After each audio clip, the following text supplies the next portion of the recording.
We hope you've grabbed that extra cup of coffee. We're back on Inside Tennessee talking with our regulars, Don and Susan, about the year that was 2021. We're nearing the end and we're reflecting on the political winners and losers, and we're at the national level now. Don, we'll flip to you, your national political winner of 2021. I love this one because it's just going to make the hair on Susan's neck stand up. And so Nancy Pelosi, because who else could have held this fractious Democratic Congress together, got them into lockstep, got them to pass much of the legislation that Biden promoted, not all of it, but much of it through the House, managed early on in the year to get another impeachment vote that was proper and needed and serious against Trump. And to keep this group together, I can't imagine anybody else in Congress, male, female, Martian, or other, that could have kept this group together and accomplished what she got them to accomplish. You may not like her. Some people in this part of the world may even dislike her greatly, but she is a very, very effective politician, and she would be my politician of the year, my national winner. Susan, I'm guessing Nancy Pelosi is not your winner at the national level for 2021. No, I just threw up in my mouth, but go ahead. No, my national winner is a Democrat, sort of, Senator Joe Manchin from West Virginia. There's no question he is the man of the hour in Washington. His appearance Sunday on Fox, an announcement that he would not support the BBB, the Build Back Better bill that the president has been trying to pass, was epic. And Democrats are not happy with him. Republicans are very happy with him. And of course, I know there's been a lot of attempts to try to get him to change parties. But if he did, I think it would become an independent, not a Republican.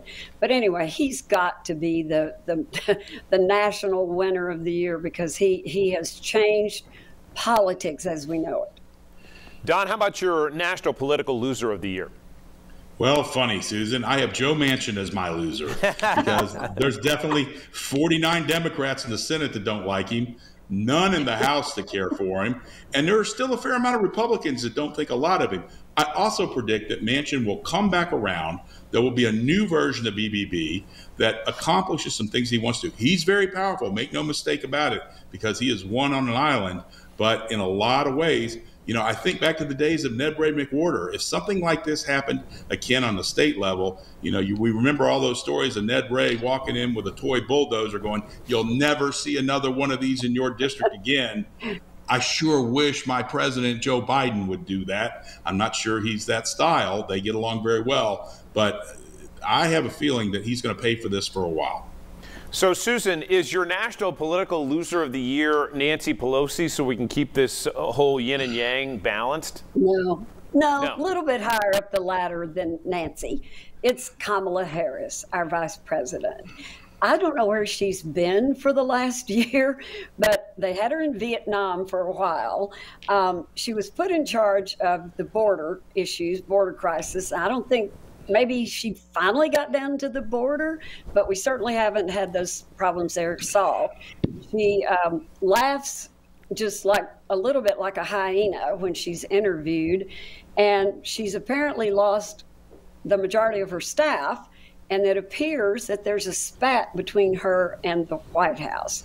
So while I'm happy to see a woman as the vice president, I think they should have picked a better one than Kamala Harris. Your issue of the year for the nation, Don? I don't think there's any question. It has to be the attack on the Capitol on January 6th. In my lifetime, that may be the closest that we've ever come to losing our democracy.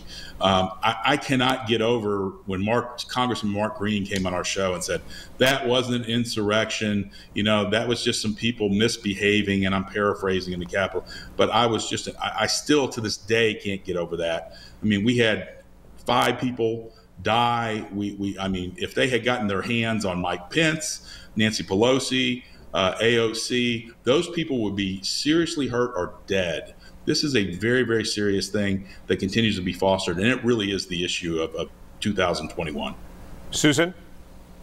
Well, I know this will surprise you, but that is not my top issue. I think we have to mention the pandemic, because I think so much interest and money and focus has been on every variant that we've had. We now have a new one, as President Biden called it, the Omicron variant. But that's certainly got to be in the top three.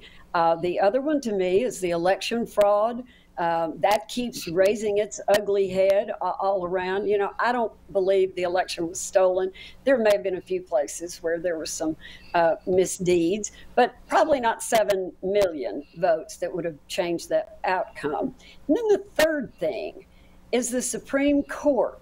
I think in 2022 we're going to see a lot more emphasis from the court, but they have just met on abortion, took up some of the issues on abortion. In Texas, there's some